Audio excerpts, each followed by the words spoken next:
Public meeting of the Monroe Township Board of Education, August 26, 2015, will now come to order.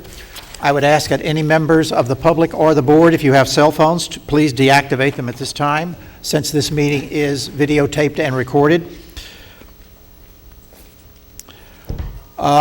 We normally have our Pledge of Allegiance led by one of our student reps. I see they haven't not yet arrived, so will you please rise for the Pledge of Allegiance? I pledge allegiance to the flag of the United States of America and to the republic for which it stands, one nation, under God, indivisible, with liberty and justice for all.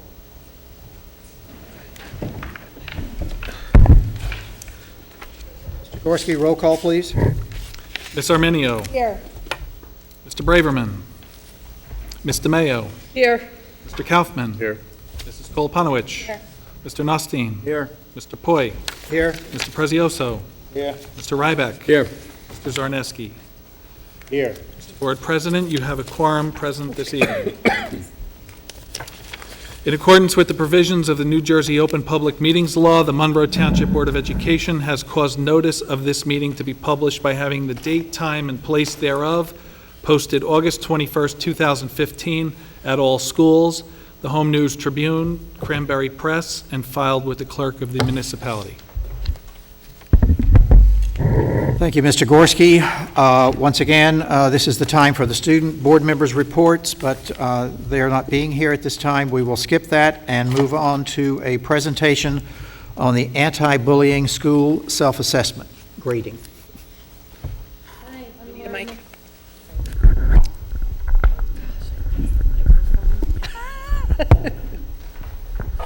Hi, I'm Lori McConnell. I'm the district coordinator for anti-bullying. Each year we have to present our school self-assessment and our district self-assessment, so that's what this presentation is. Afterwards, the board has to vote whether to approve the self-assessment or not. I will be brief. Okay, so according to the Anti-Bullying Bill of Rights, each school has to assess its efforts annually. So what you're seeing here tonight is for the 2014-15 school year. Our school coordinators actually met in May or early June, I don't remember, to be honest with you, but at the end of the school year, basically, to do their school self-assessments. They met with their school principals and their teams within their school to make sure that everything was in line. And then based on that, the district receives a grade determined by an averaging of all the schools in the district. That's reviewed at the public board meeting tonight. Each school must post their grades on the homepage. We will do that once the board approves this. And the school district must post the grade received by the district and each individual school on the homepage of the district website. So here are the elements where the school coordinators in the schools have to rate. One is on HIB programs, approaches, or other initiatives. Number 2 is training on the board-approved HIB policy. Number 3 is other staff instruction and training programs. Number 4 is curriculum and instruction on HIB and related information and skills. 5 is HIB personnel. 6 is school-level HIB incident reporting procedures. 7 is HIB investigation procedures, and number 8 is HIB reporting. So all of those combine into one score for the school. So here are the rating categories. 0 does not meet requirements. 1 partially meets requirements. 2 meets requirements. 3 exceeds requirements. And the annual establishment of programs, approaches, and other initiatives involve all of the following groups: the school, the staff, the students, the administrators, volunteers, parents, law enforcement, and community members. So it's pretty comprehensive. Very comprehensive. So what I did for you here, rather than listing each and every grade, and for the board members, if you're interested in seeing the whole breakdown of that, I'd be happy to share that with you.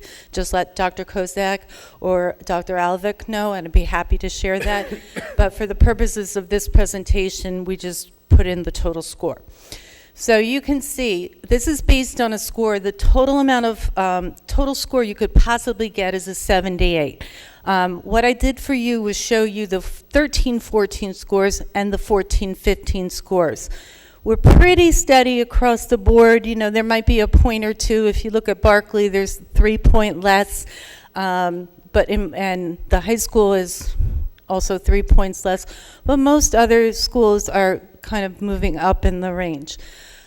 I have to let you know that although this tries to be as objective as possible, it's based on a rubric, and as you know, any rubric is somewhat subjective. So if there's another different school coordinator that wasn't there prior, they may rate it somewhat differently, but our schools are doing a really, really bang-up job, I have to say that.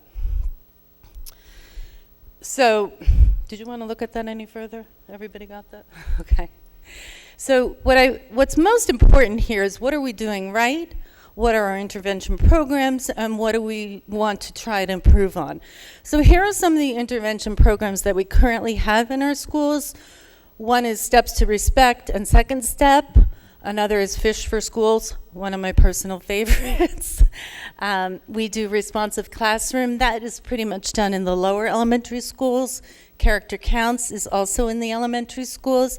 And then Challenge Day is here at the high school. I would love if any of you ever wanted to visit the schools and participate in any of or not participate, but see how those programs work. It would be a wonderful thing because it really is a positive thing for our district. We're doing a really good job. And I have to say, as an ex-guidance counselor, I started here years ago at Woodland School.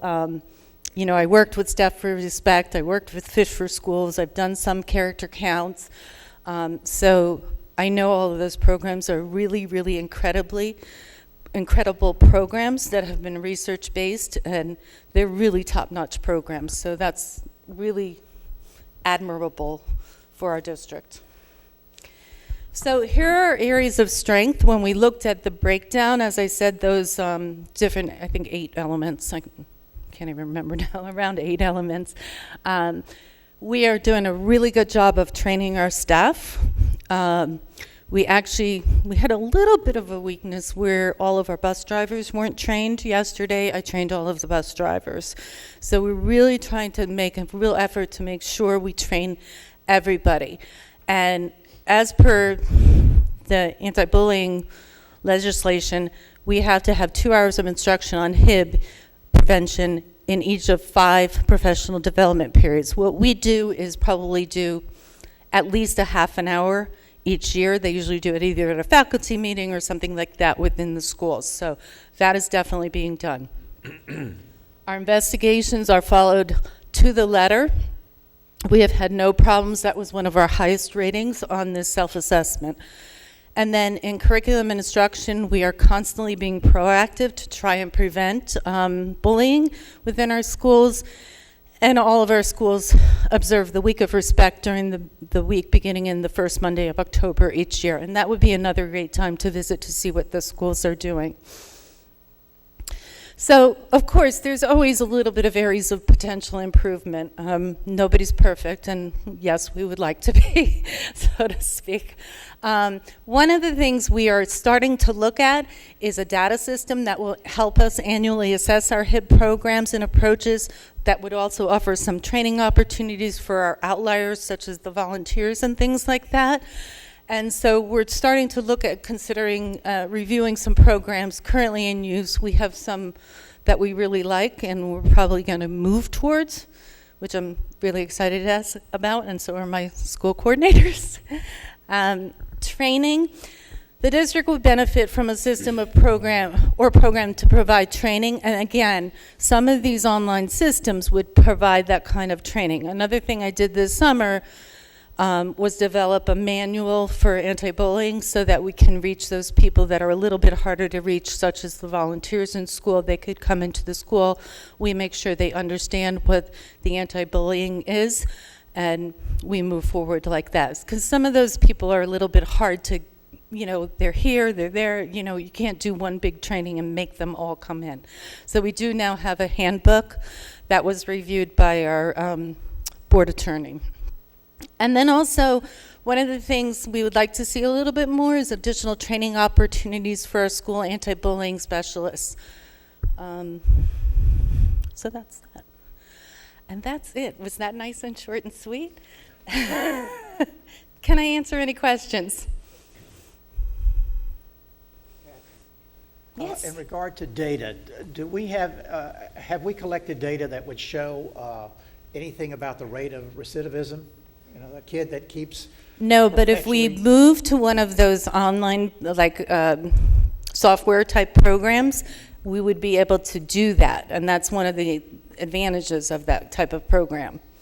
So we have not, I mean, we could certainly do it looking at each individual kid. It's in our student information system in Genesis, but we don't have one collection point, whereas a software system would allow us to do that very easily and generate really, really rich reports. And likewise, that system would take into account the victims? Would- Oh, yes. record? Oh, yes.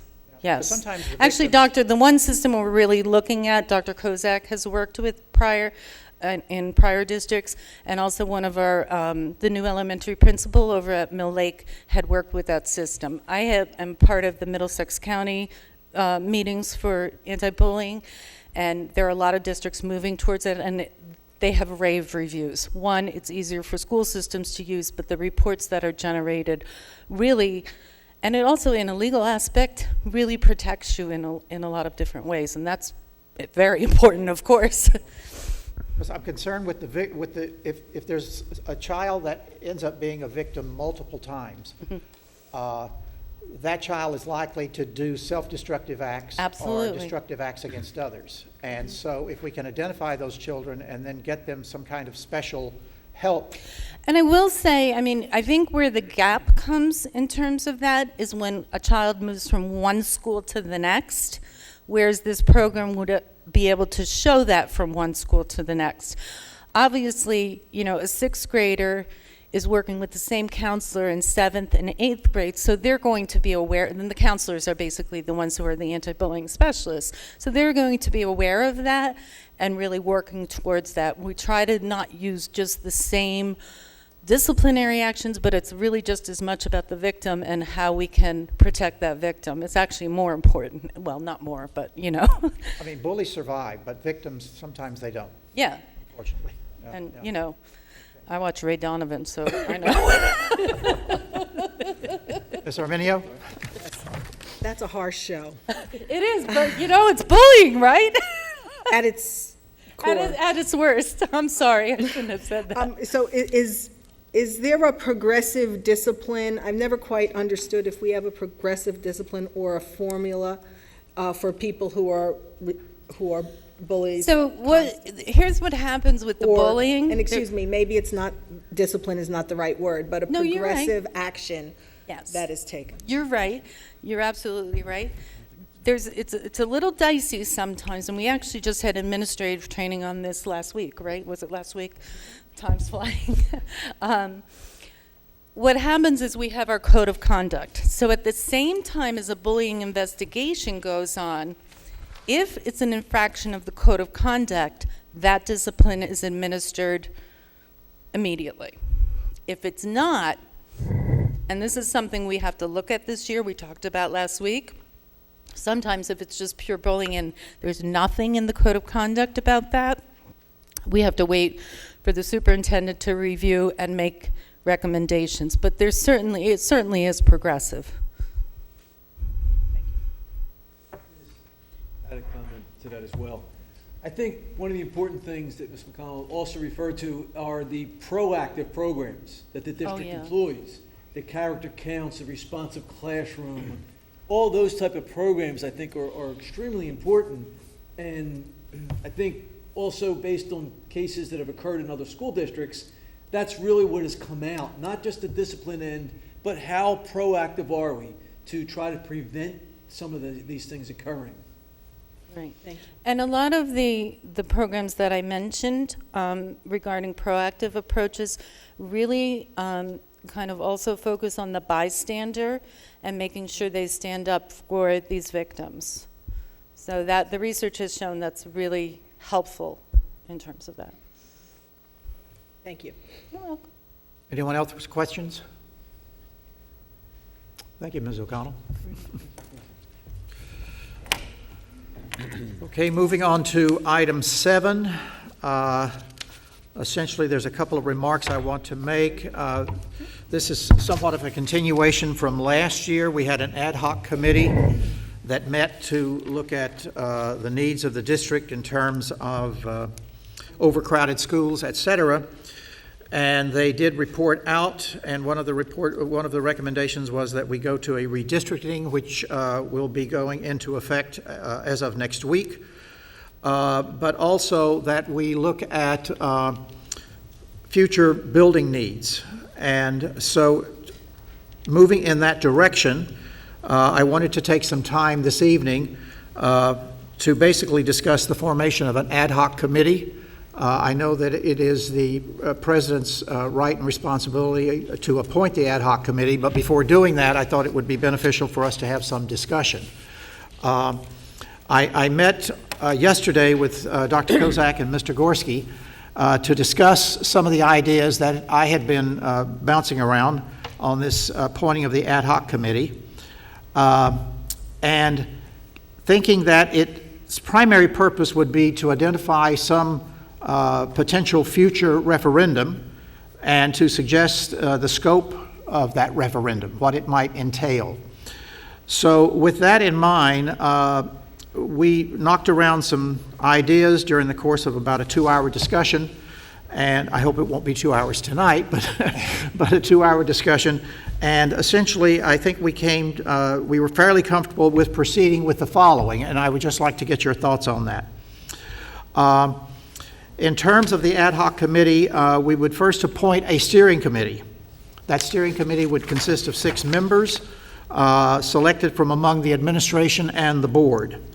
The purpose of the steering committee would be, well, it's got many purposes, but one would be to solicit volunteers from our staff and our community residents to serve on the ad hoc committee. The steering committee would also identify subcommittees of that ad hoc committee, which would focus on possibly transportation, the high school, the middle school, elementary schools, athletic facilities, etc. So it would be the steering committee's responsibility to somewhat break that large ad hoc committee down into smaller, more efficient subcommittees so that they could proceed simultaneously to discuss issues, gather information, and then report back to the whole ad hoc committee.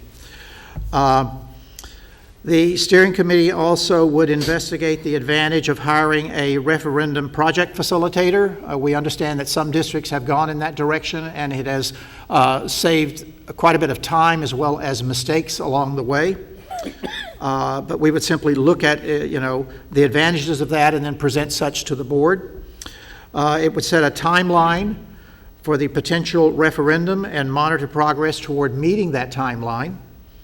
And then the steering committee would serve as a troubleshooter for both the subcommittees as well as the ad hoc committee at large. In case some issue comes up that they're saying, well, we don't quite know what to do with this, or we don't know how to handle this, then there would be some resource that they could go to assist them.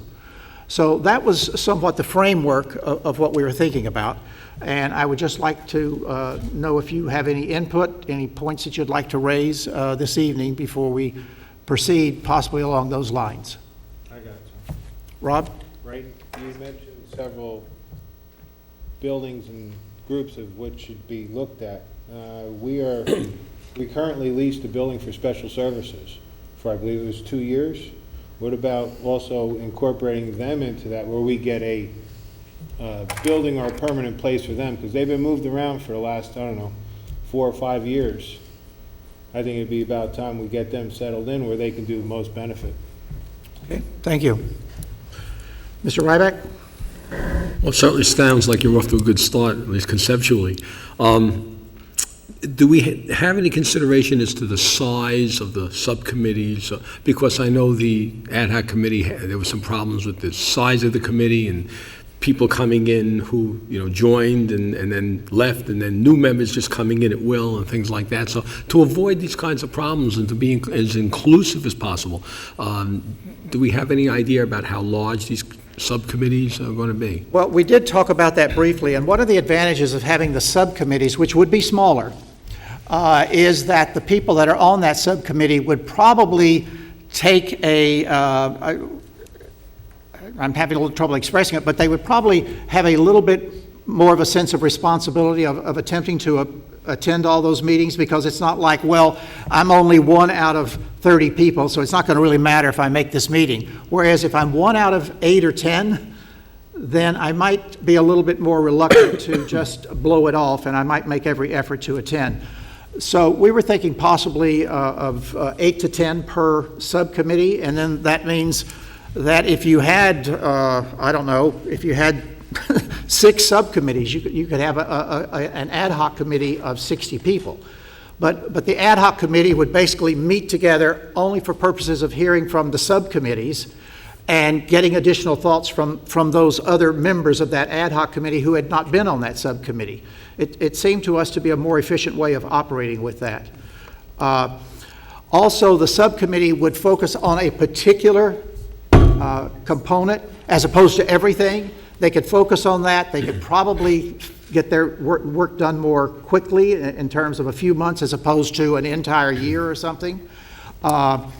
And the people on that subcommittee, it would be highly desirable, but I don't know if we can accomplish it, if we could actually appoint people who feel that they have a particular interest in that particular aspect.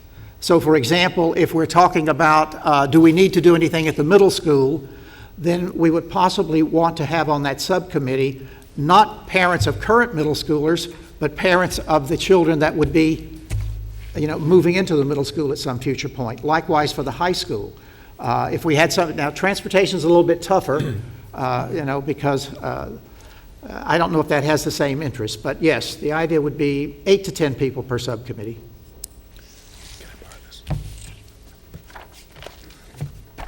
Ms. Arminio? Okay, we have a steering committee, we have ad hoc committees, and when they meet, would they be open to the public, even if the public wasn't able to participate? I suppose that could be something that the steering committee could discuss, and we would also have to pass that by the board attorney.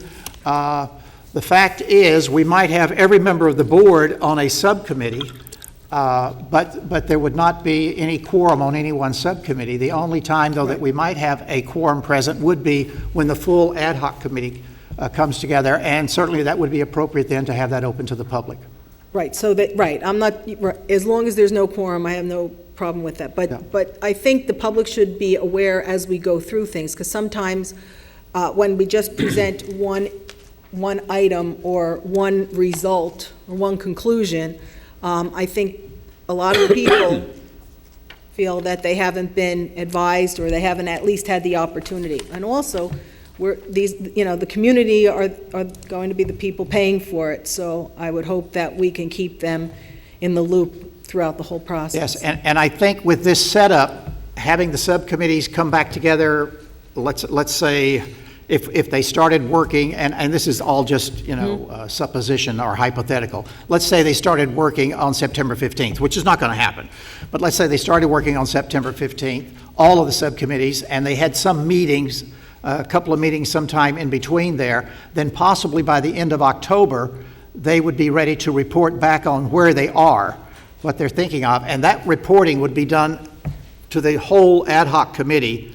That would give all of the people that are on the ad hoc committee an opportunity to respond to that, have additional input, as well as members of the public, I would think. Would we be able to have a place where the public could either email or make some suggestions? I mean, even though they couldn't participate necessarily in the meeting that goes on, if they've attended and they have a suggestion or two, a place where we could deposit those kinds of things? That could certainly be considered, Okay. and the steering committee could make a decision about that, yeah. Can I make a recommendation? Certainly. Are there any other comments or questions? Mr. Kaufman? So that I understand, how many subcommittees do you envision? Right now, I couldn't tell you that for sure. I know it's a steering committee. The steering committee will make that decision, but I would say it's probably going to be, I would say, a minimum of 5.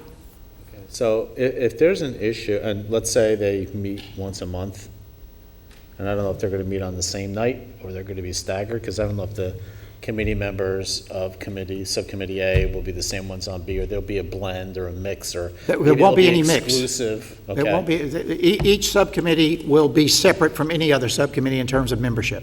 The only concern I have is, having gone through this a couple of times already, is when a topic comes up that crosses all borders, whether it has to do with a facility issue, that facilities obviously translate into transportation issues, transportation bleeds into other things. You could have a situation where you're going to have to pass a line item to the subcommittees, and I don't know how often they're going to meet, but you could have one question that starts at committee A, and if there's 5 subcommittees it has to go through, you're not going to have an answer for 6 months. I mean, I don't know, again, when the meetings are going to meet.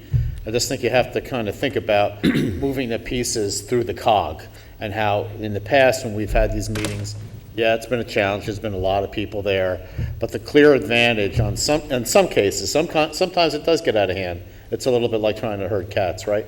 But in other cases, when a point does come up, you got all of the vested stakeholders in the room, you hash it out, you make a decision, you move on to the next item. Mr. Mayo? Somewhere in here, can we talk, or not us, but we need to think about disseminating information to the public? Because, as a person who speaks to a lot of parents, there's a lot of misinformation out there. So I think that should be on the radar screen. Absolutely, yeah. It's a board goal. We're well aware of that, yeah. It's a goal. I'm sorry? It's a goal, didn't we do Yes, it last is. week? Yes. Anyone else? Because I know Dr. Kozak wants to say something. So Mr. just Ryback? one extra point along what Jill was saying, the importance of disseminating the correct information for everybody. But I know that Dr. Kozak is working on something with emailing, signing up for email to receive the district email.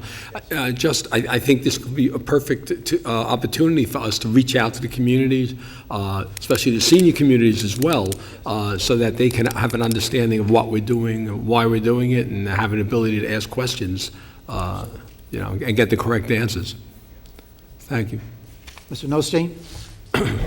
Thank you, Mr. Board President. Just a couple questions with regards to this. To me, one of the most important aspects of this ad hoc committee is that we need to task them with a specific request of what are they looking at. Are we just looking at coming up with a referendum? Are we looking at what course to follow? Are we building a new school? Are we adding on? I mean, whatever the options are, because it's imperative that, A, we have a specific task, but going to Mr. Kaufman's point, we really need an end date, because it's crunch time. And, I think at this point, while I definitely agree with the structure of this, and it makes a lot of sense, I think that we really just need to make sure that we're keeping our eye on the goal here.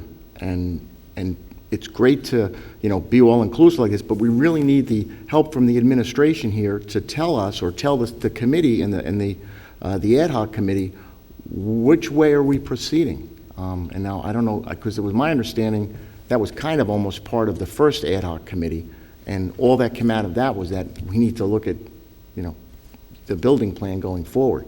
So, do you have any thoughts with what actually would be the task or the charter of this ad hoc committee? Well, yes, and I appreciate your appreciation of having a clear charge to that committee. And I haven't worked that out yet, but essentially I could say the following. The subcommittee, for example, on the high school, their charge would be essentially to determine what the conditions are in the high school and how those conditions would change over the next several years, and whether or not there appears to be a definite need to add more classrooms, based on the information that they gather from the building principal, our director of facilities, et cetera. So that would be their charge. If there's a subcommittee for the middle school, they would have a similar charge. Because we're aware of some problems in the middle school.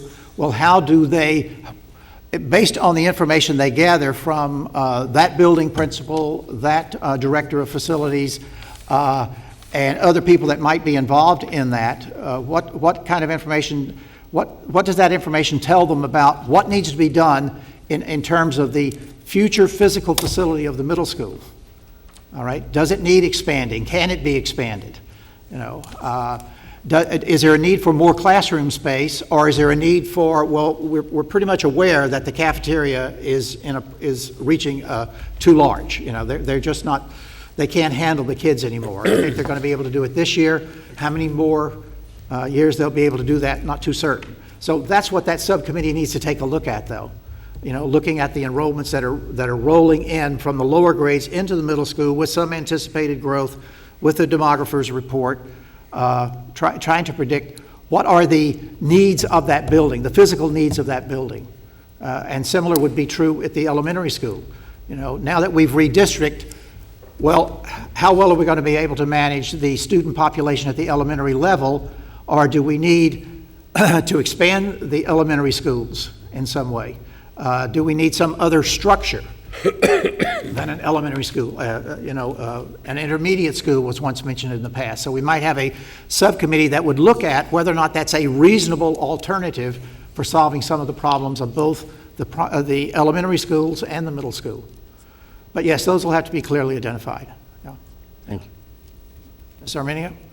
You mentioned a hiring of a referendum project coordinator. I don't know if I wrote that right. Would that be like a third-party coordinator that we had actually pay for a service? Yes. Okay, Yes, there and would- if so, would they be purely advisory, or would they be making decisions for, pretty much telling us what to do, or would it be purely advisory? I think it would be, at least my understanding is that their role is purely advisory, okay? Because a lot of times when we have committees and they start out as advisory committees and then it becomes gospel, and what we suspected was the role of either a third party or a certain committee, then it becomes, well, we have to follow those decisions. So I would like to be very clear as to the role of any third party if we decide to go down that road. My concept of that would be purely advisory, in suggesting that this is what you want to consider, or this is what you want to possibly do, because of our experience in other districts has shown that this is somewhat destructive to try it, and this will facilitate your progress better. Because even the previous ad hoc committees seem to have started out as advisory, but then there were times when they were the decision-making body. And I thought that we really need to be clear about the parameters. Yeah, no, once again, this is simply my concept. Even the ad hoc committee and these subcommittees, they are simply making recommendations. Right. And then it would be the matter of the full board that has to decide what they want to do with those recommendations. Yeah. Anyone else? Dr. Kozak? Are you okay? Thank you for waiting. No, that's my pleasure. Mr. President, first of all, thank you. After our meeting, I thought that was a wonderful report out on what we had discussed. And if I could, I would just, with your permission, like to maybe offer some answers or insights to some of the points that were raised. Ms. Arminio, you had mentioned something about the public, and my recommendation might be that first of all, I would recommend that these committees meet monthly, because time is of the essence. And perhaps during each board meeting, there could be a standing item on the board agenda for reporting out of the progress of the various subcommittees. Also concern, Mr. Kaufman, with I believe it was you who brought it up, the communication between the subcommittees. Perhaps the steering committee could oversee that and coordinate how the communication goes between the subcommittees. We could also make use of a shared document system, most likely Google Docs, where everyone would have access to it from the committees, so that every committee could see what the other committee was working on. And if there was a question from one committee that needed to be posed to the other committee, it could be posted in that area so that the other committee could see, and it would happen in as close to real time as possible. We could also dedicate, space on our website for reporting out, for the reports out, for questions, maybe find a way for the public, if they had a question, could submit through that area on the website their question or concern, and then maybe the steering committee could assign that to a subcommittee to do that. The question of the facilitator came up, and my experience with facilitators who have been successful with other school districts and helping school districts pass the referendums, they definitely come in, as Mr. Poi had pointed out, definitely an advisory role only.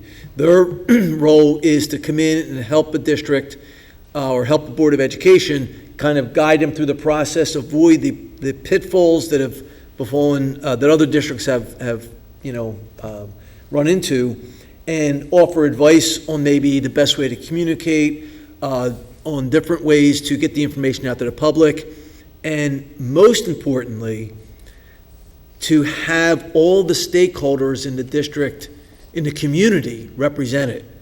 That's probably the biggest concern. We want to have, everyone needs to have a voice in this, because it is something that affects every member of this community. So the facilitators that I'm familiar with would work very strongly in that area to make sure that everyone has a chance to voice their input. And I think they were most of the points that I heard addressed. Thank you. I was reminded of something, someone said something and it reminded me of something, and she doesn't know I'm going to do this, but one of our parents, Rupa Siegel, who happens to be here tonight, she had put on her Facebook page, and I just happened to have seen it yesterday, and I guess because of my ignorance of technology, I was very impressed, and I said, wow, that is really the way to do this.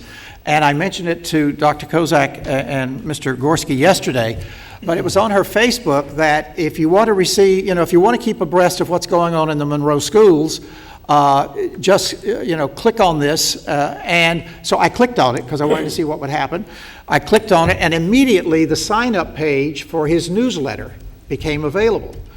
Whereas it's much easier than having to go to the district website and then having to go and find, well, where is this thing that talks about signing up for the superintendent's newsletter, and then clicking on that, and then finally getting to the sign-up page.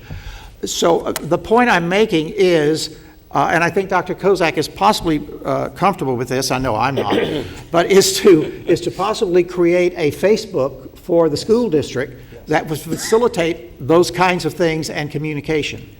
Could just be really fantastic. Because I tell you, I was just so impressed. And Mrs. Siegel, I'm very appreciative of what you did there. Thank you. Not only, if I could, not only Facebook and Twitter, there's also other social media, Periscope, there's other things to get information out.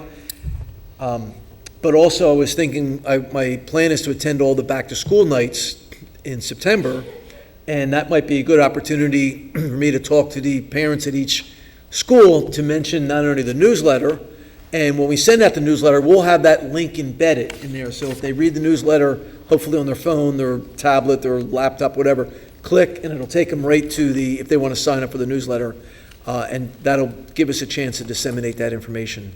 And also,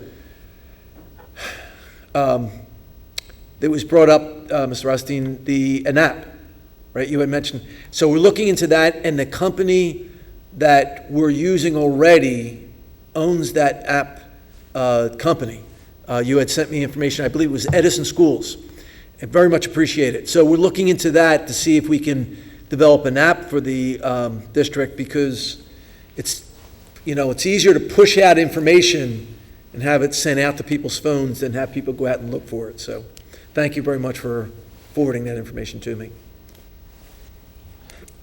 All right, then we will now move on to our first public forum. Anyone wanting to speak to items on the agenda? That's what the first public forum is devoted to. If you want to speak to items on the agenda, please come to the microphone. Your comments or questions should be restricted to 3 minutes or less.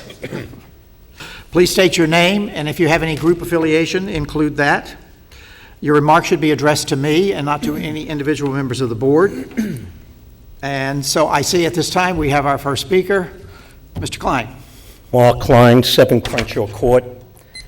Q under pupil transportation contracts. As you know, I think it was the year after I left the board, we found out that Mr. Finkelstein from the Middlesex County Education Services Commission had made an offer to take over our transportation. And at that time, he said it would have saved us well over $100,000. With the way the school population is going, the pupil population, the way it's growing, it means new buses, more drivers, more mechanics.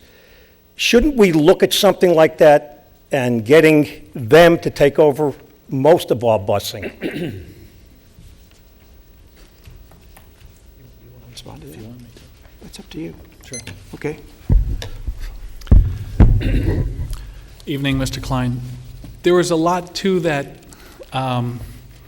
proposal that you may not be privy to, including the Ed Service Commission coming in and taking ownership of all of our bus fleet, running our bus fleet throughout all of their various routes through the county, also managing the entire transportation department in lieu of a transportation director.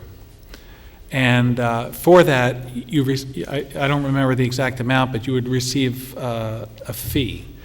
It was examined at length by Dr. Hamilton and I, and it was determined and recommended to the board not to accept that, as it would have been a disadvantage, considering, number one, all of the money that the board has just invested in buses. Number two, the comfort level of having an in-house director when you need it. For example, I remember years ago when we had an indoor air quality matter that had to evacuate the high school. Within 5 minutes' time, we had the entire bus fleet at the beginning of the front of the school taking kids home. If you had that contracted through the county or without the services of an in-house director, who knows what you would have wound up with. Our transportation fleet is the #1 efficient in the county and amongst the highest in the state, and we do a fantastic job with tiering and jointures and sharing routes with anybody who will be willing.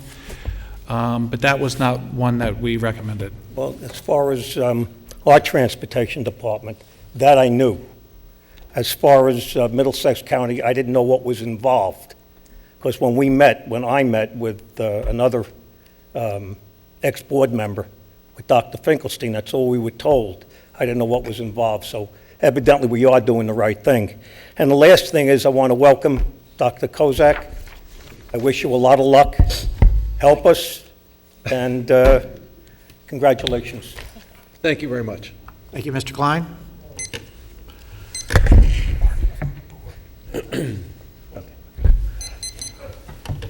Anyone else? Seeing no other movement, I will then close the first public session. And we will move to approval of the minutes. Bear with us, because each one of these has to be individually dealt with. I move that we accept the minutes of the Public Board of Education meeting of May 13th, 2015. So moved. Second. All in favor? Aye. Opposed? Abstentions? For coming. Recusal. Okay. Oh, recusal? Okay, Mr. Austin recuses on that.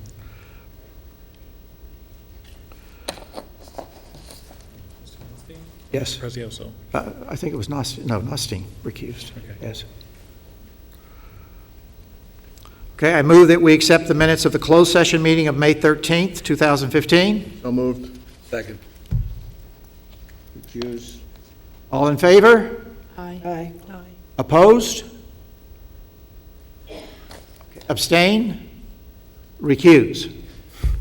Nostine and Prezioso. I move that we approve the minutes of the Special Board of Education meeting on May the 14th. So moved. Second. All in favor? Aye. Opposed? Okay, recusals? Same. Okay, abstentions? All right, so just that one. Okay, I move that we approve the minutes of the special Public Board of Education meeting on May 19th. Second. All in favor? Aye. Opposed? Okay, recusal? Whatever. Okay. And what's the other one I want? Abstentions? All right. No abstentions. I move that we accept the minutes of the closed session meeting on May 19th. So moved. Second. All in favor? Aye. Opposed? Abstentions? Recusals?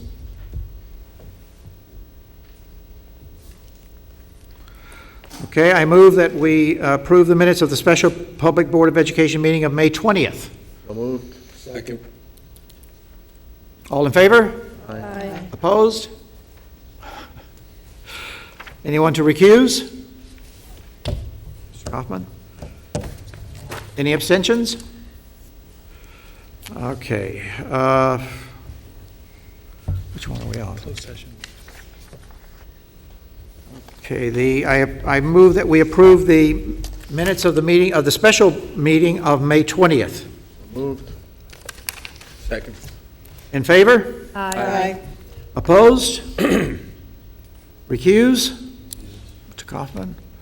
Abstain? I move that we accept the minutes of the closed session. Special meeting on the second. Oh, okay, the special meeting, just didn't mark that. Special meeting of the Board of Education on June 2nd. Moved. Second. All in favor? Aye. Opposed? Abstentions? Recusals?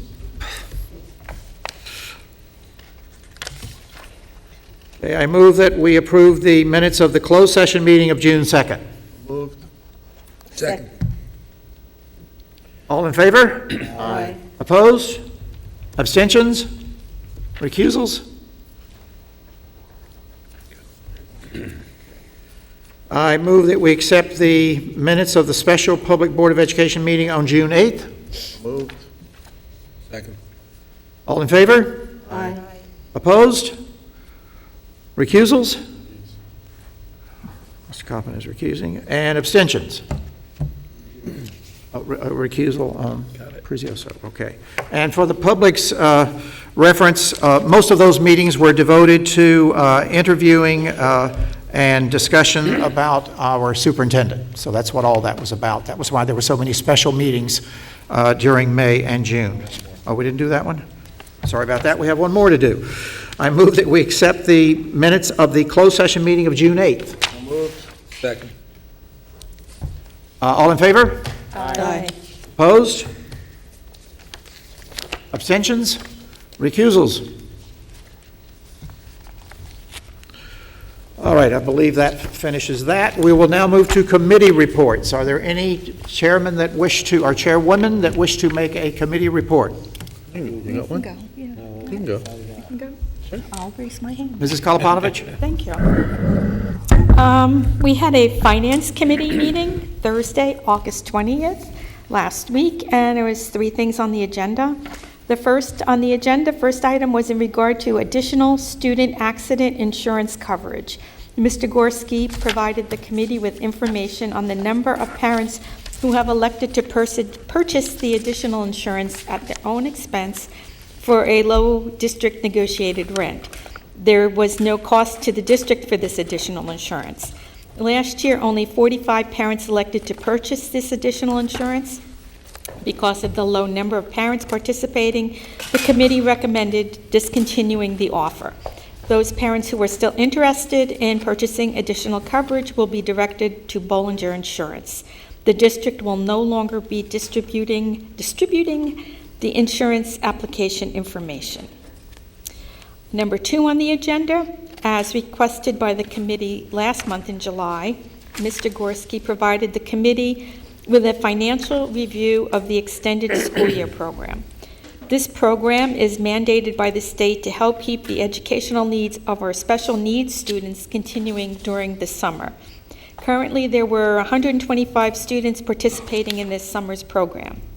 In 2012-2013, this was a full-day program, costing the district $358,924.25. Because of cuts to the budget and parents pulling their children out of the afternoon part of the program, it was cut back to the mandated half-day program.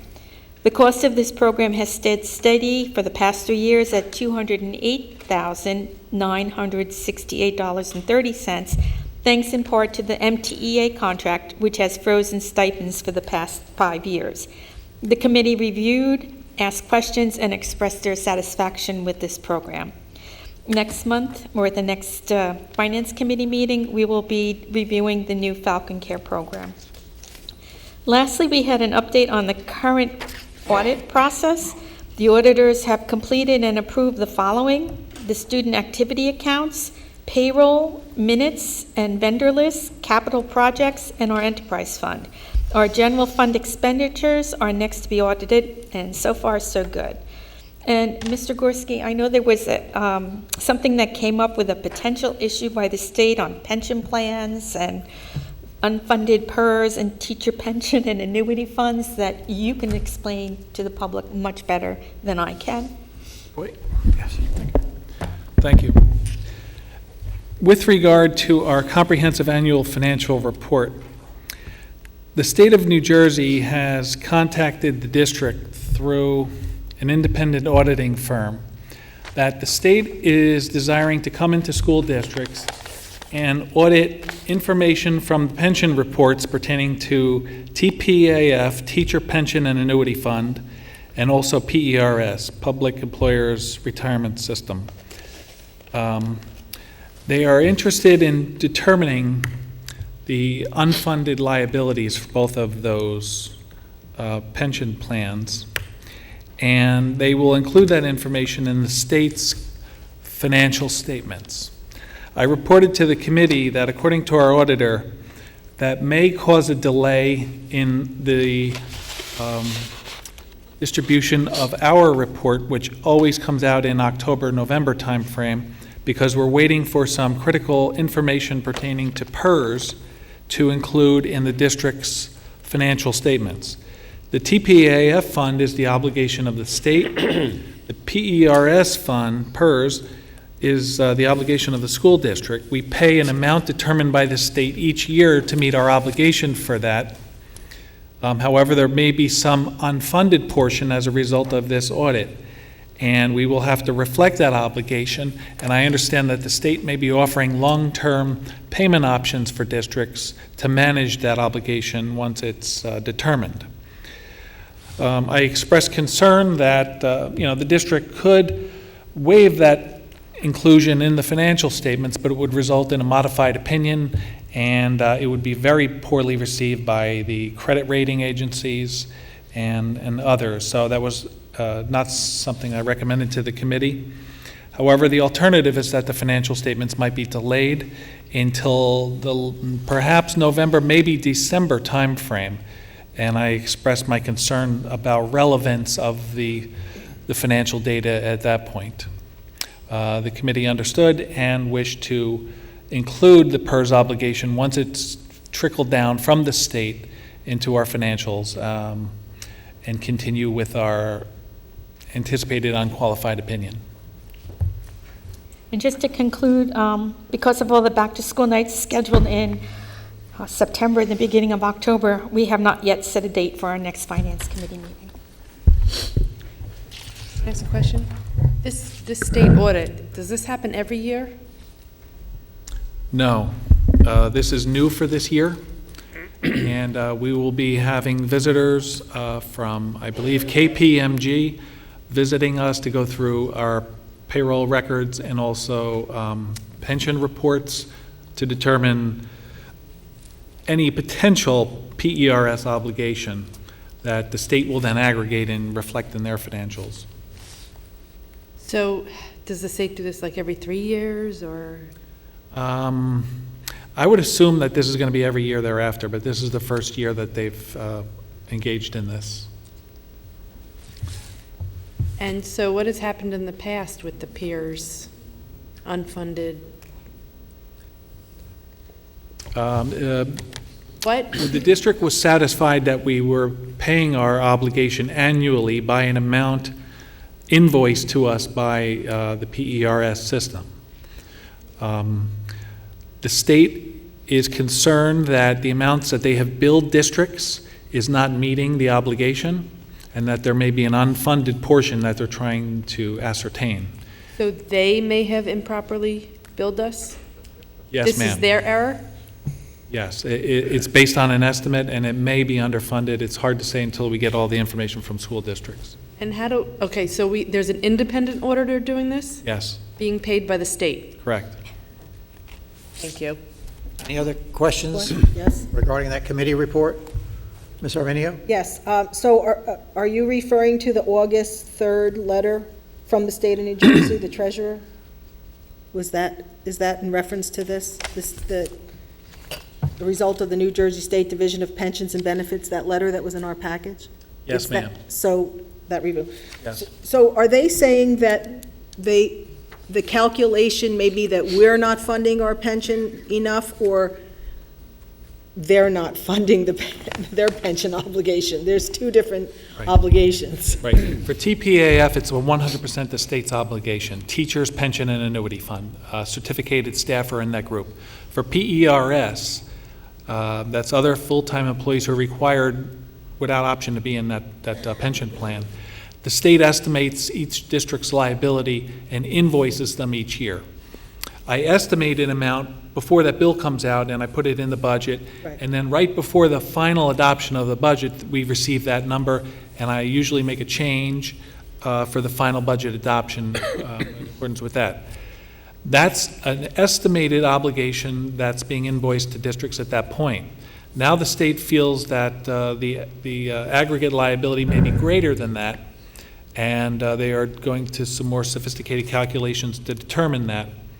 And we're waiting for their findings to reflect our obligation in our financial statements. And that obligation then goes into the state pension fund, when we pay it into the Yes. pension funds. And this is the place where, in some cases, and I know we've always met our obligation, and I believe even the municipality has always met its obligation, but there are some times when municipalities don't meet their own obligation.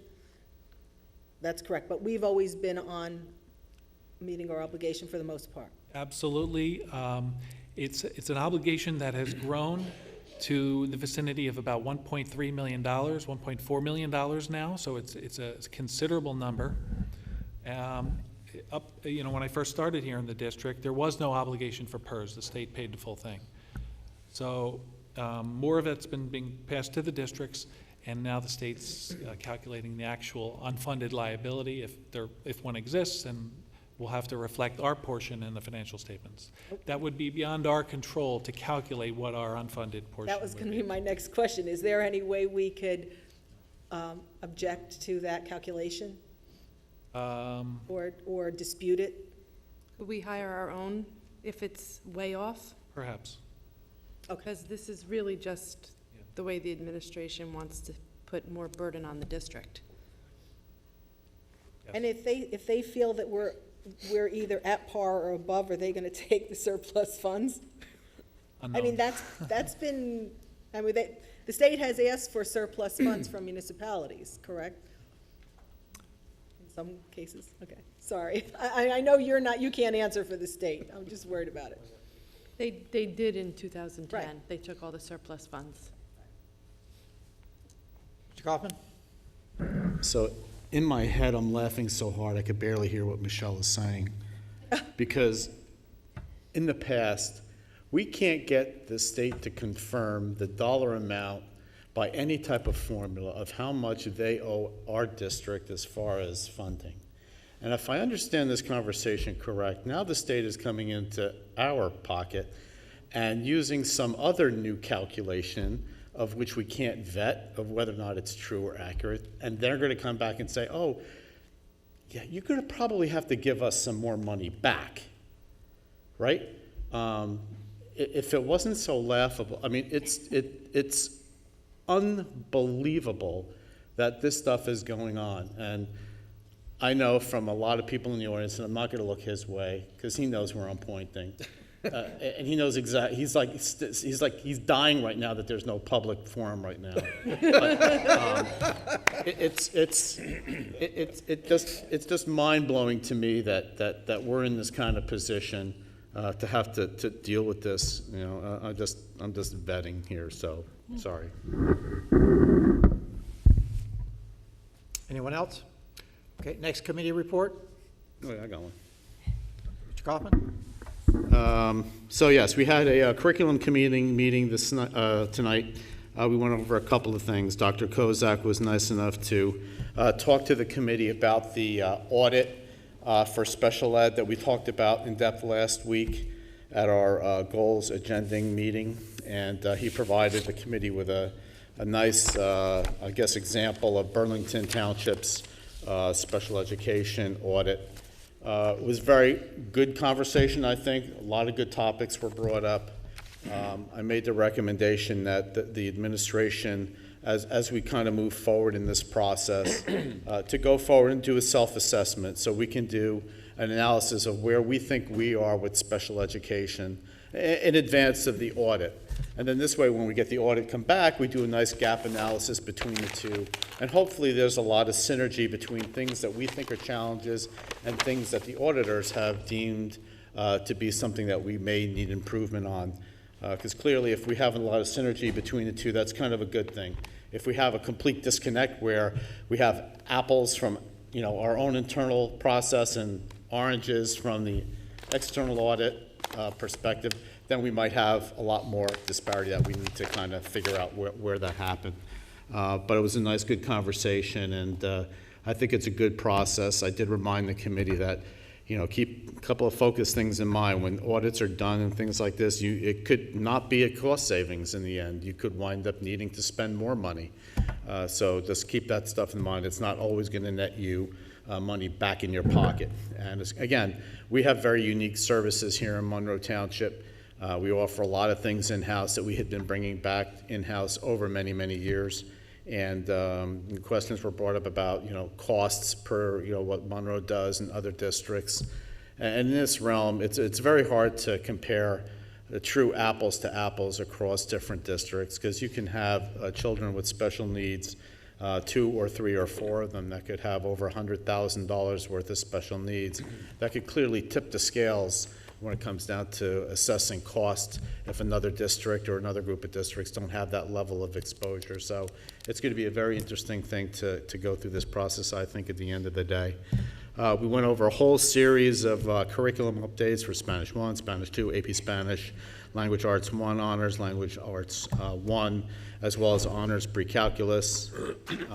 We also, I believe, gave Ms. Gasco the okay to move forward on making a recommendation to parents on acquisition of calculators.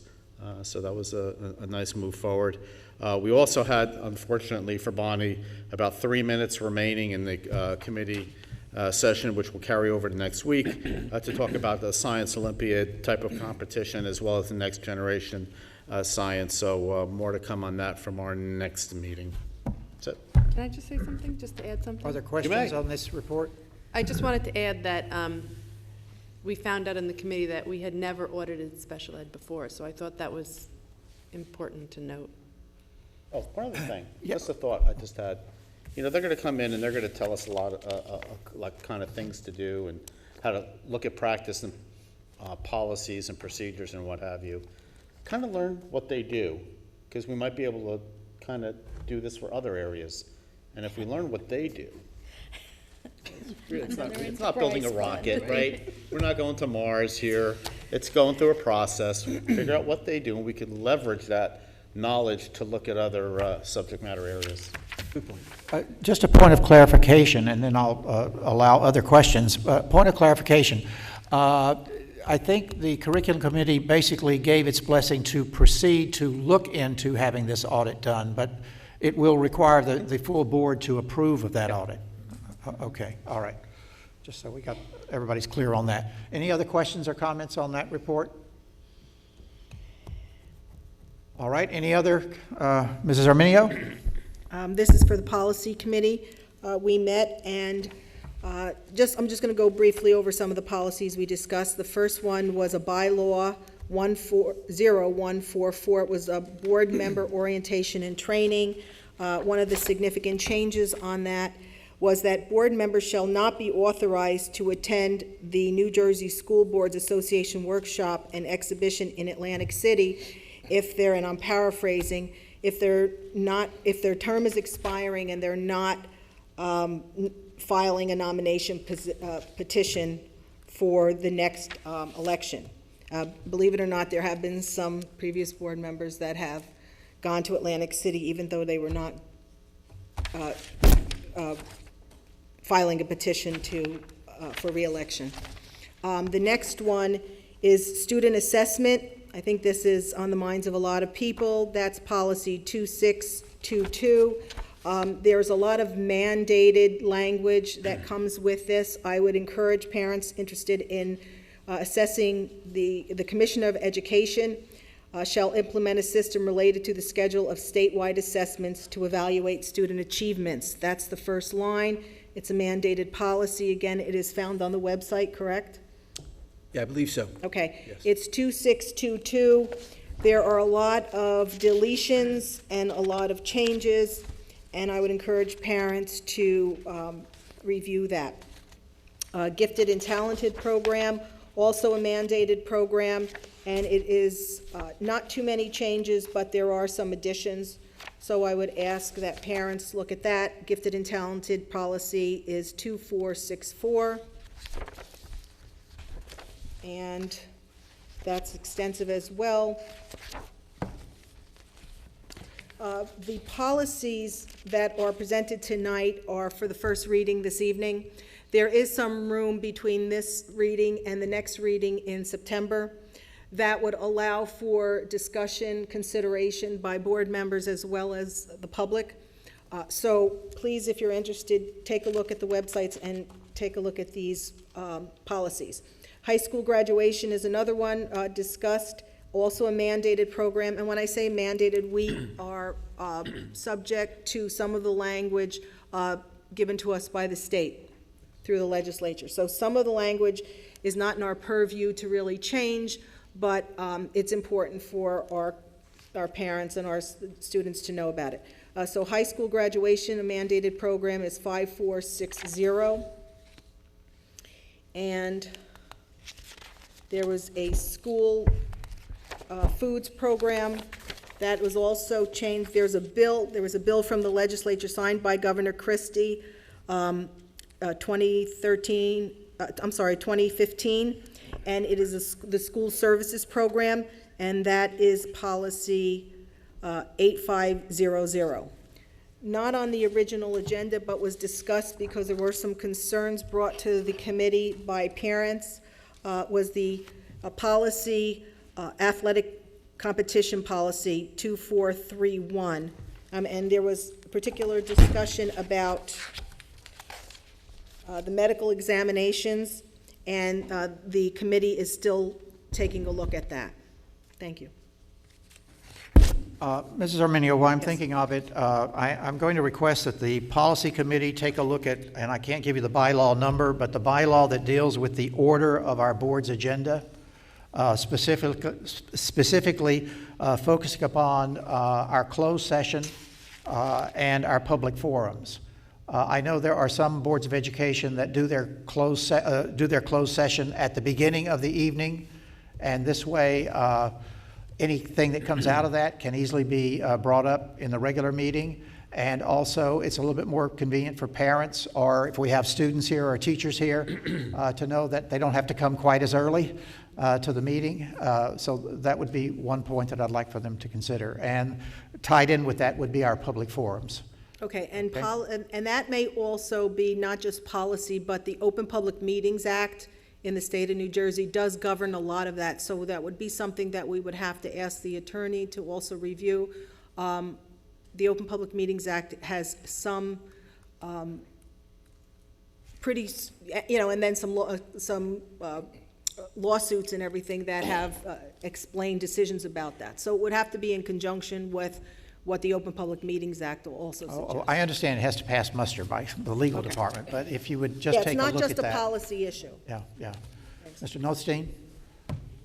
Just a question for Mr. Minio, and actually for Dr. Kozak too. I know last year we had a lot of issues with the park opting out, and I'm just wondering, before we are on it, before you know we're going to be there again, whether it's park or something else, was there any discussion, or is there a way, you mentioned about updating a policy? I don't even know if there is a policy on park, but if we could maybe come up with an opt-out, if that's what obviously may be needed in the district, I don't know. Well, technically, we're not allowed to have students opt out, technically.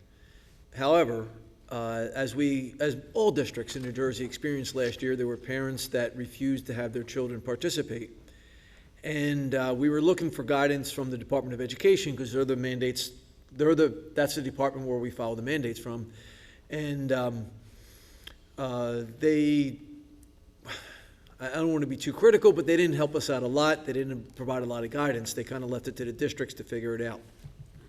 What I suggested, and what Ms. Arminio referred to, is that there was language developed, and I was a part of that committee of superintendents last year, that we looked through the county and we come up with some common language that would find what we felt was that would identify procedures that districts could use, that we could put in that policy to provide practical responses that would be amenable to parents who decided that they did not want their children to participate in the park assessment.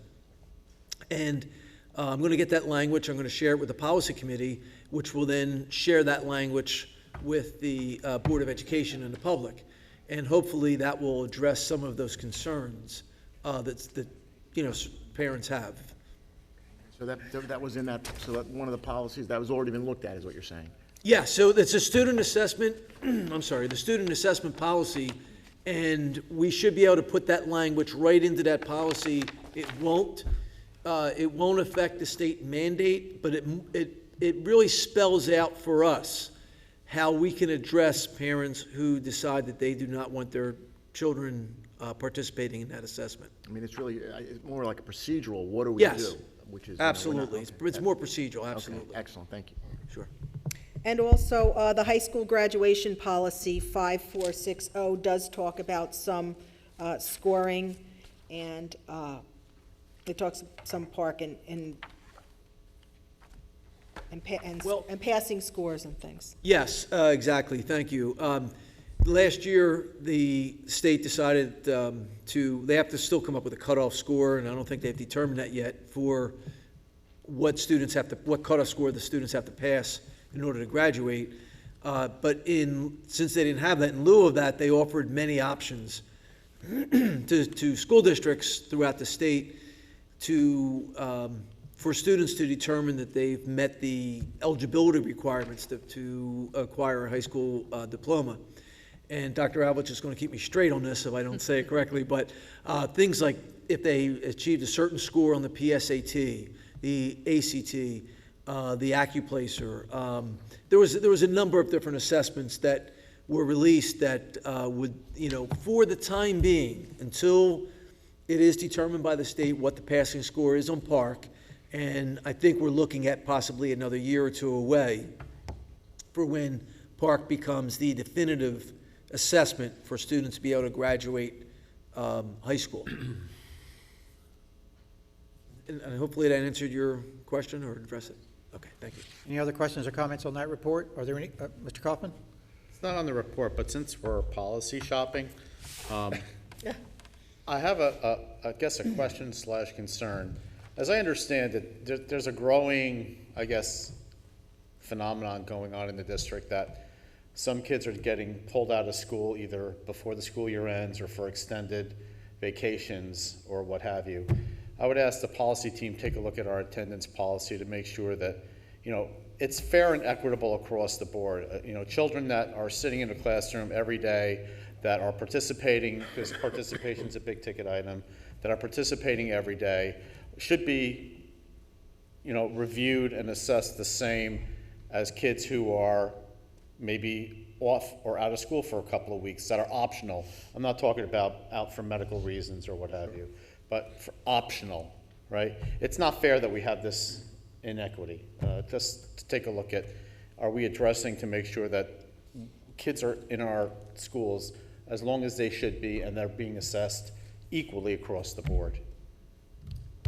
Mr. Poi, the attendance policy had been addressed before, but there could always be a need for, taking a look at things again. I mean, Maybe we need to get a report of how many kids are being out for inordinate lengths of time, just to see, statistics on, how many kids, what's the impact here? Is it really a big ticket item over the last few years, or is it really a nothing? Well, Okay, there is a way, if I could answer that. There's new reporting requirements, and it is actually in a policy. I don't remember the number off the top of my head, with how student absences are reported to the state. And previously, there was really only, the state only provided excused absences for two areas. One, that you were sick, doctor's note, you were sick, and the other was for religious holidays. Everything else was unexcused. And then they come up with a category that said, okay, unexcused but does not count toward tardy. Unexcused but does not count towards truancy. And what they were trying to do was determine how many students were missing school for, as an example, maybe vacation, that they weren't sick, it wasn't a religious holiday, but it wasn't being counted toward truancy. The other area, on a positive note, that also helped were students who took time off from school to maybe go on college visits. So, because there are, after you are absent, a student is absent from school for 10 to 15 days, it starts to trigger certain procedures in place where you start looking at truancy. Or if a student was... Total? I'm sorry? Consecutive. 10 to 15 total or consecutive? Total. Okay. Not consecutive.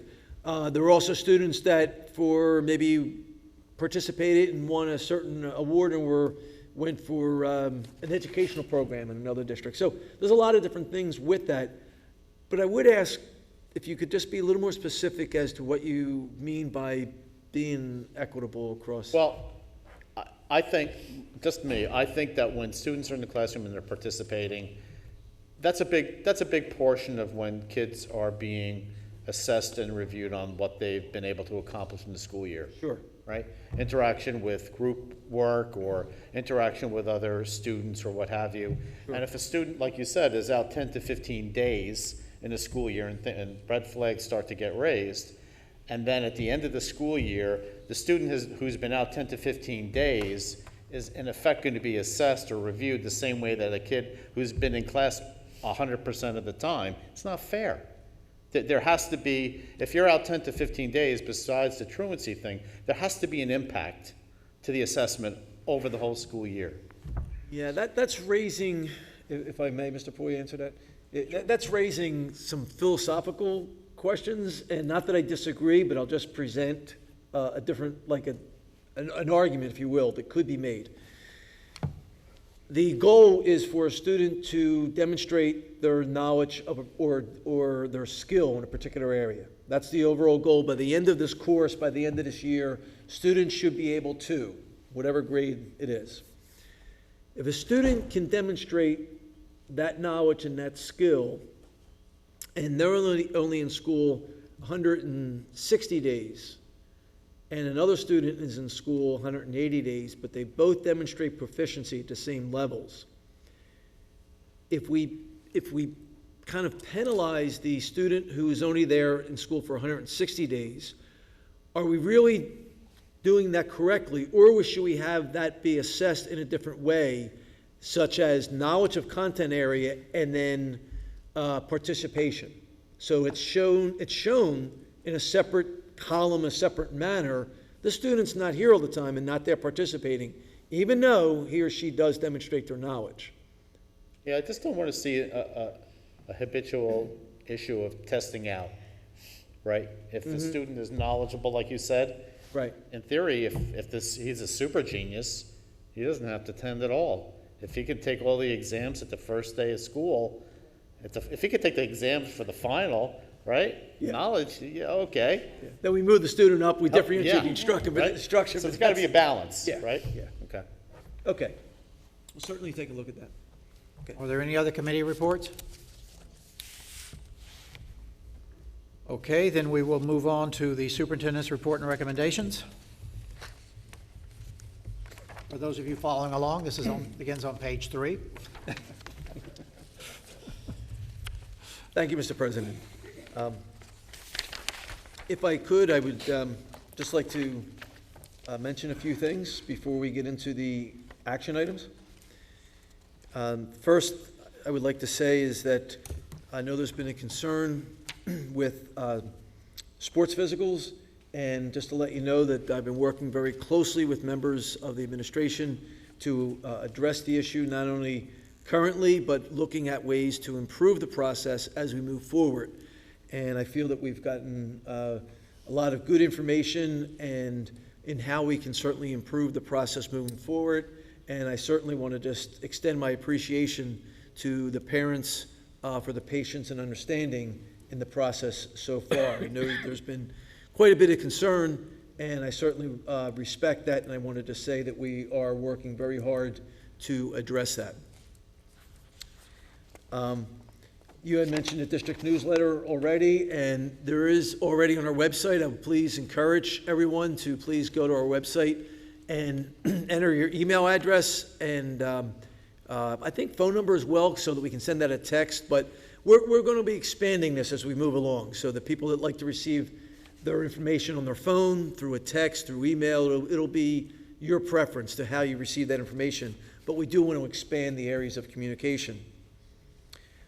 With that, speaking of expanding communication, I certainly want to state that we're working on coming up with dates for a meet and greet, if you will, that I would certainly am interested in meeting, excuse me, members of the community.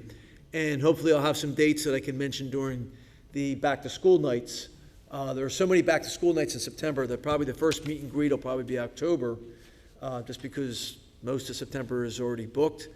And so that'll probably be in October. But I am very much looking forward to meeting members of the community, and hopefully in small group settings and in different areas of the community, so that I can hear what the thoughts and concerns are of the members of the community.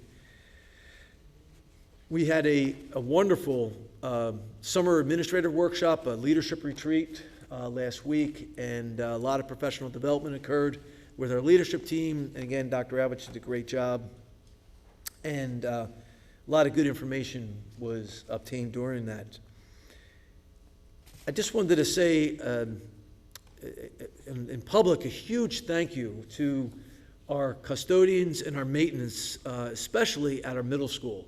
I've been stopping around at the different schools to see how we are, and so that we're ready for next week.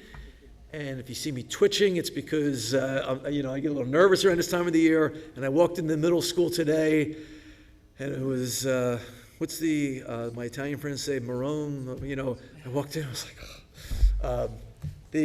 but the custodians and maintenance staff came over immediately and said, Dr. Kozak, rest assured, we will do whatever it takes to make sure that the school is open. And Mr. Tagg has been doing a wonderful job, Mr. Gorski working with him.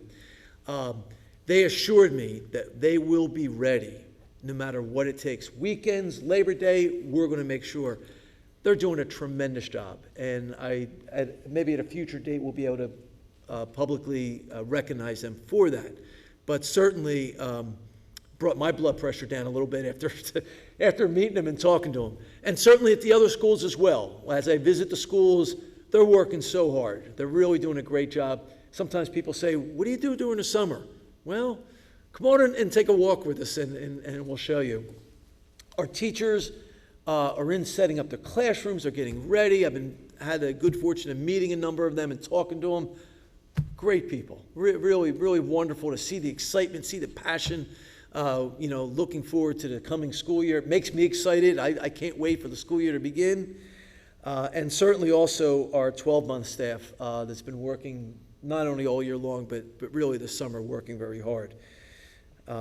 Next week, we get started. So next Thursday, of course, teachers, it's 2 days prior to that. We have our in-services. Dr. Avich has laid out, again, a wonderful program of in-service, professional development. But next Thursday, it starts the ball rolling. And looking forward to it. There's a whole air, there's an excitement that comes into the hallways of the schools once the kids enter the schools.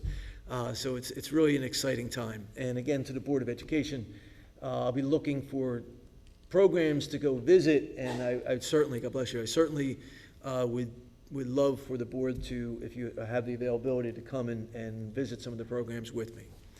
So not to go on too much longer, I know you're going to get the hook pretty soon and tell me I'm done with that, but thank you for giving me that time. Oh, nice comments. So moving to the items to be reviewed, I would say please take note from the time the agenda was sent out Friday. It's this time of year, a lot of new things are coming along, especially with personnel. We're trying to fill some of those interim leave replacements. So please take a look at item L. It's a modification for the leave of absence. These are new items as of Friday. Item JJ, item 32 is additional. Item KK, item 30 to 37, they're additional items. Most of these are last-minute leave replacements that we're trying to fill. And also under board action, there will be items I, J, and K were new items. So please take a look at those items. Also, we have an additional item on the closed session, our executive session, that was added. Okay? So with that, Mr. Board President, I respectfully submit items A through LL under personnel. Excuse me for the tickle in my throat. And items A through K under board action for board approval. One at a time? Second. So I would move that we accept the superintendent's recommendations under personnel items A through double L. So moved. Okay, roll call vote, Mr. Gorski? Thank you. Ms. Arminio. Yes. Mr. Zarneski. Yes. Ms. DeMayo. Yes. Mr. Kaufman. Yes. Mrs. Kolpanowicz. Yes. Mr. Nostine. Yes. Mr. Prezioso. Yes.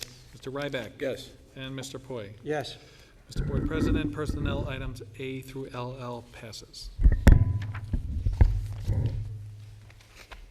And I would now move that we accept superintendent's board action items A through K. So moved. Second. Any questions or discussion? Roll call vote, Mr. Gorski? Ms. Arminio. Yes. Mr. Zarneski. Yes. Ms. DeMayo. Yes. Mr. Kaufman. Yes. Mrs. Kolpanowicz. Yes. Mr. Nostine. Yes. Mr. Prezioso. Yes. Mr. Ryback. Yes. And Mr. Poi. Yes. Mr. Board President, board action items A through K passes.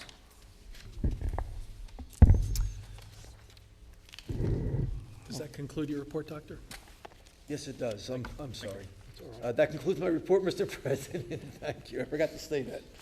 That's quite all right. We'll now move to the business administrator's report and recommendations. Thank you.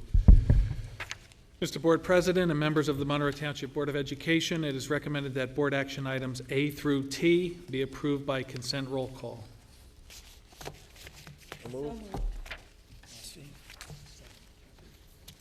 Wait, can I ask a question? Yes, questions or comments? Yeah. Okay. No? You said I could. You can't ask him yet. You didn't ask for questions. Well, I was kind of saying it as she said. Yes, are there any questions or comments? Yes, I have a question. Just for my own education, can you explain what a joiner district students are? What letter is that? P, P? the joint transportation agreement? Yes. Yes. A joint transportation agreement is where we have a need to transport a student out of town, and we seek to create efficiency for the cost of that bus and bus driver's time by opening up to share with other districts.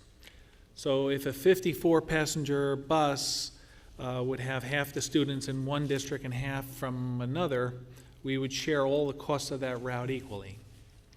And on my report is a belated transportation agreement with the District of Lakewood.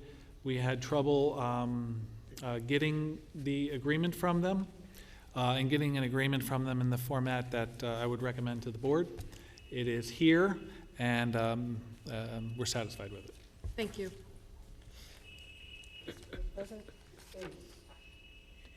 Really, Mark? Arminio? Okay.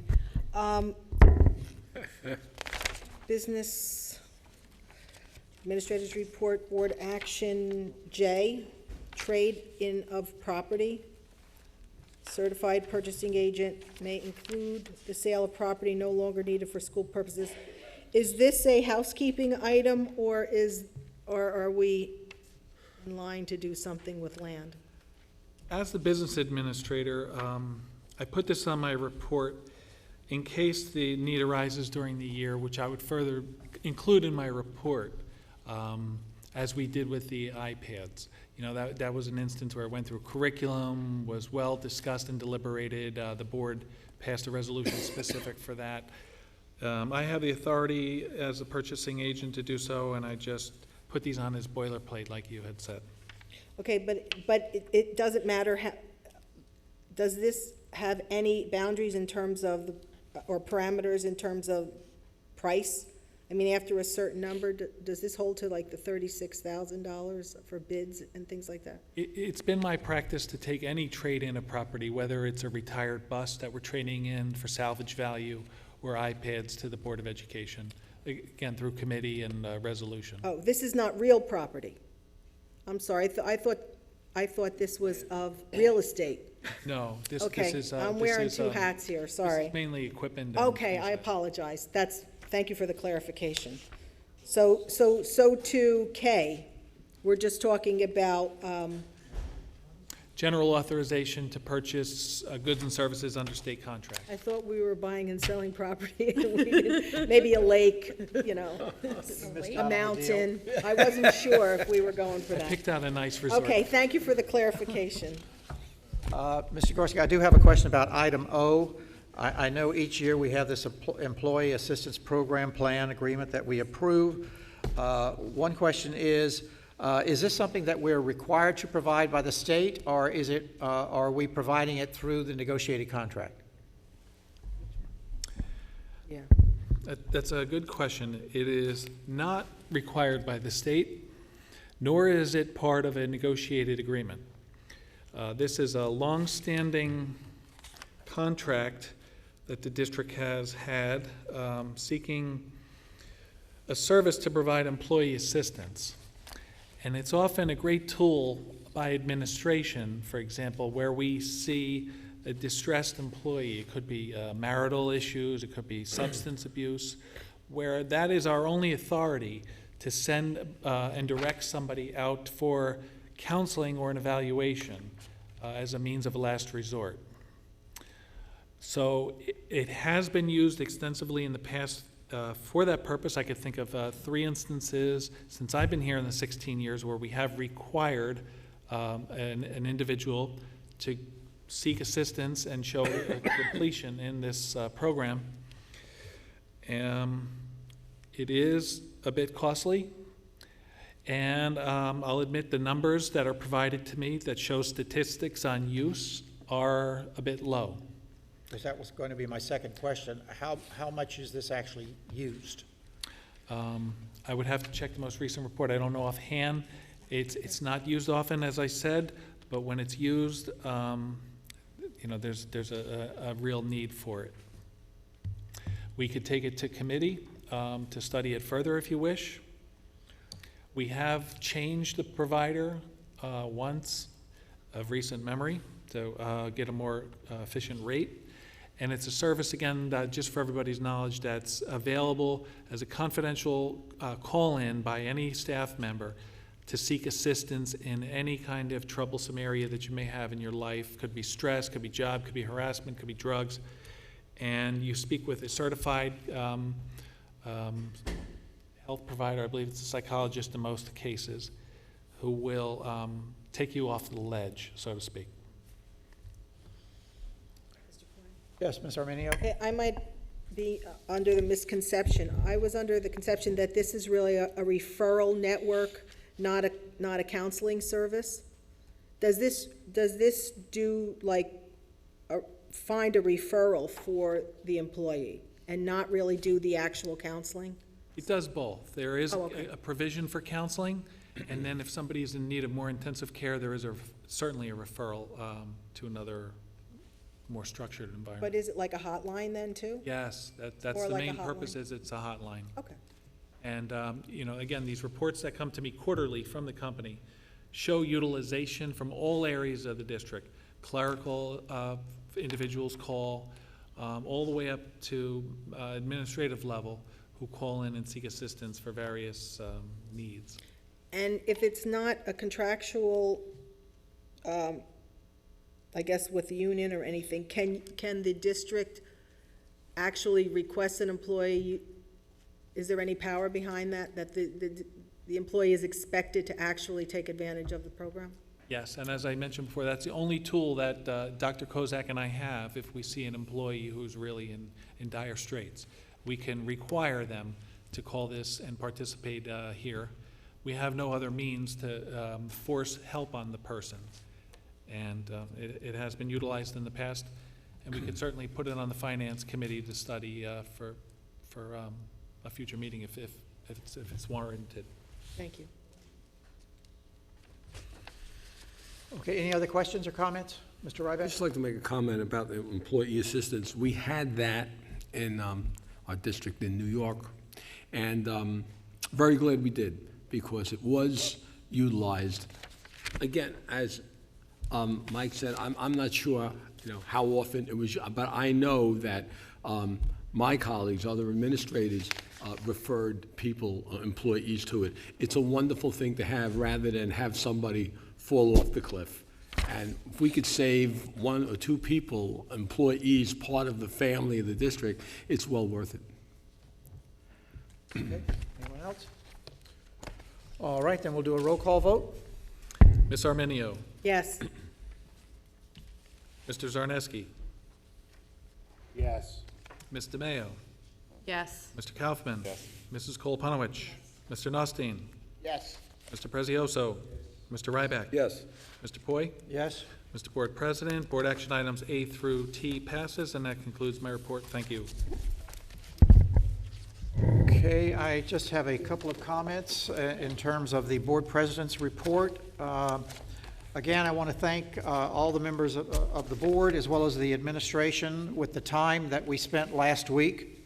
I thought it was a productive meeting, deliberating about the goals for both the board as well as the district for this coming year. And I'm anticipating that we will be adopting those goals at our next board meeting. Something I want to encourage you to attend. It came in probably on your email, but I'd like to just draw your attention to it, and Mr. Sarneski would probably know more about this. But there will be a County Boards Association training session on September 30th over in South Brunswick. It's a very, very short trip over there.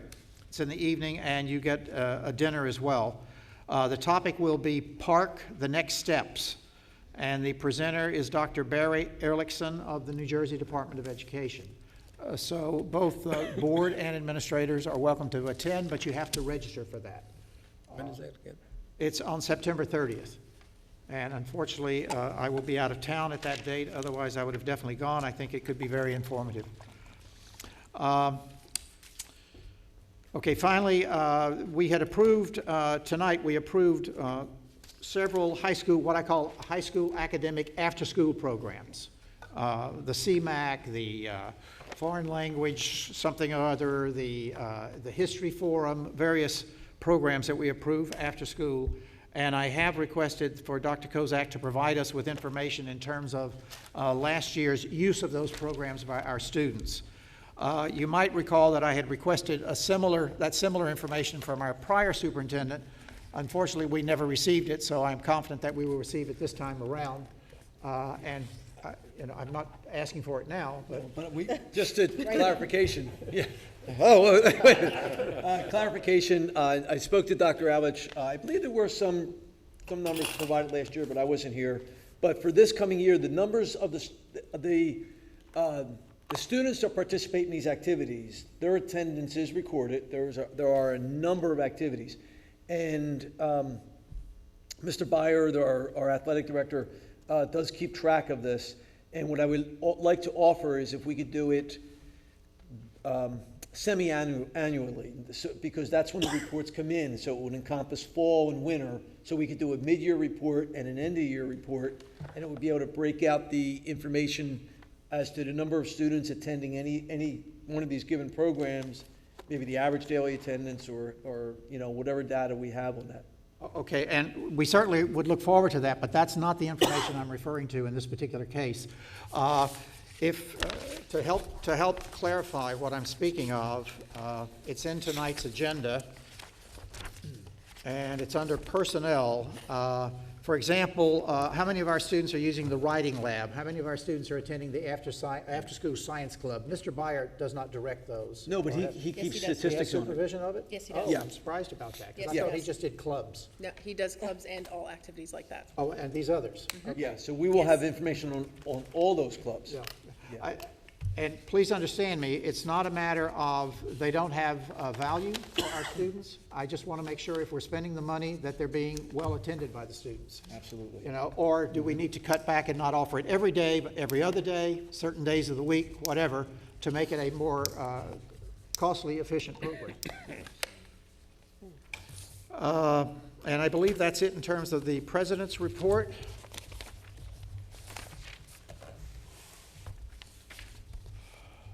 So is there any other business that members of the board would like to bring up at this time? Mr. Sarneski. I just want to go back on the September 30th, the Middlesex County Board meeting. If anybody wants to go, they need to register through our business administrator, Mr. Gorski. Just let him know there's no cost to the district. Also, the Saturday before is a legislative meeting in Trenton. And again, anybody who wants to go to that, you're more than welcome to. Just simply register through the business administrator. Thank you. Anyone else? Okay, then be it resolved that the Board of Education of the Township of Monroe hereby moves to go into closed session in accordance with the Sunshine Law, Chapter 231 of the Public Laws of 1975, to discuss and receive attorney advice regarding the following subjects: personnel matter, employee number 002505, personnel matter, level 3 grievance, personnel matter, appointment of a teaching staff member, pending litigation, Kathy Kolopanovich versus Anthony Prezioso, Monroe Township Board of Education, Middlesex County, Monroe Township Board of Education and Monroe Township Education Association, the New Jersey Public Employees Employment Relations Commission, docket number CO 2015233, and finally, negotiations relating to the refurbishment of the district tennis courts and related cost-sharing agreement with the Monroe Township municipality. The discussion conducted in closed session can be disclosed to the public at such time as the need for confidentiality no longer exists. I will mention that action may be taken following the closed session. Do I hear a motion to move to closed session? Second. Okay.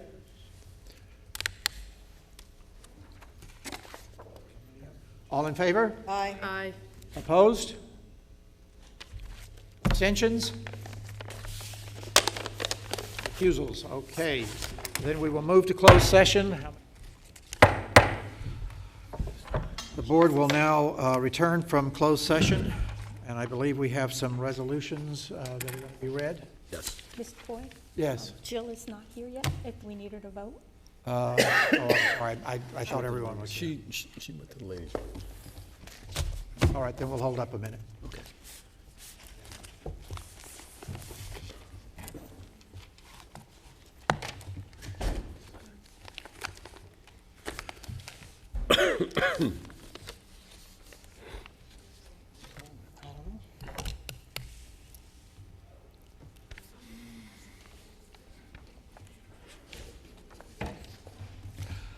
Okay, so now we can resume. Are there resolutions to be read? Yes.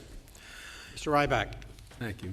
It is recommended that the Board of Education, 1, approve the previously submitted agreement between the Board, the Monroe Township Education Association, and Craig Corey, and 2, reinstate Craig Corey to the position of bus driver in Monroe Township School District in accordance with the terms of the agreement.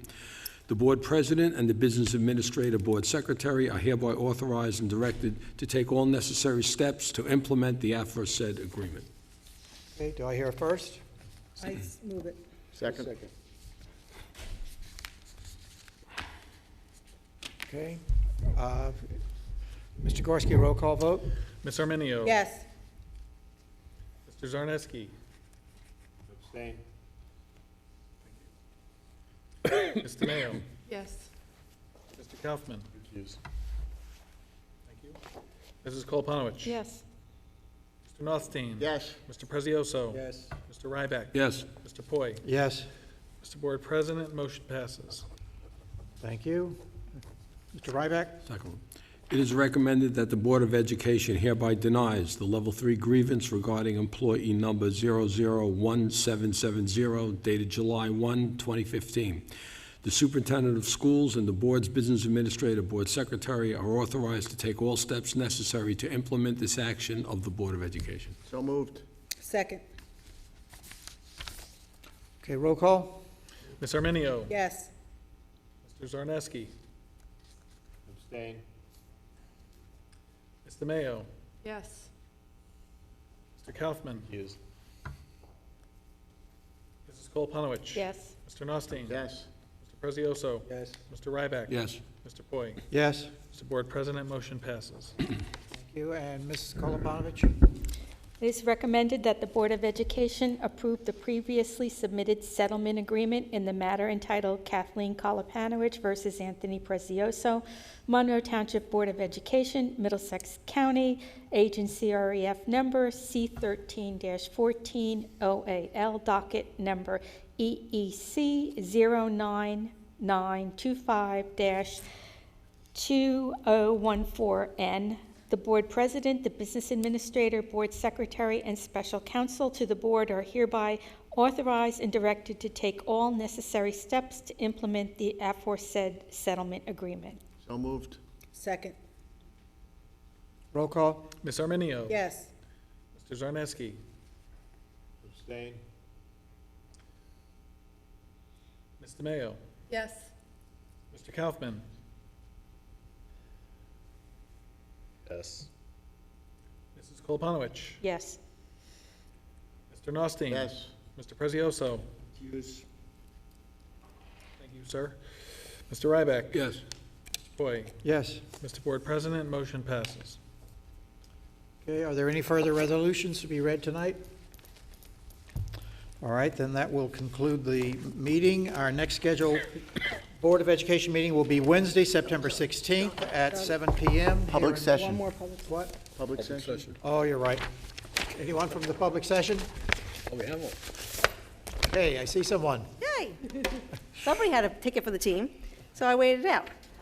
Corey Masters, 9 Michaela Court.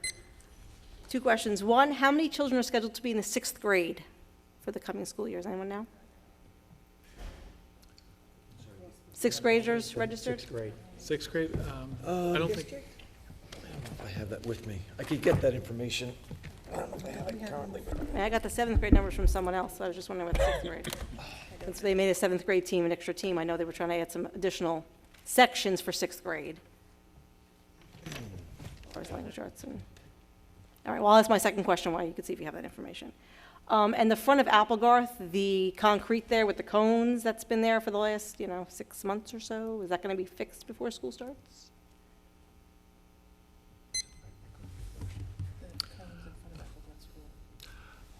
I'm not familiar with that spot. I was at It's Applegarth. right in front of the door. I was at Applegarth this week. I could tell you that the district is heavily invested right now in the middle school, but if there's cones around it, I would suspect that it'll be ready. I'll check with Mr. Tague and email you tomorrow, if that's okay? Okay, that's fine.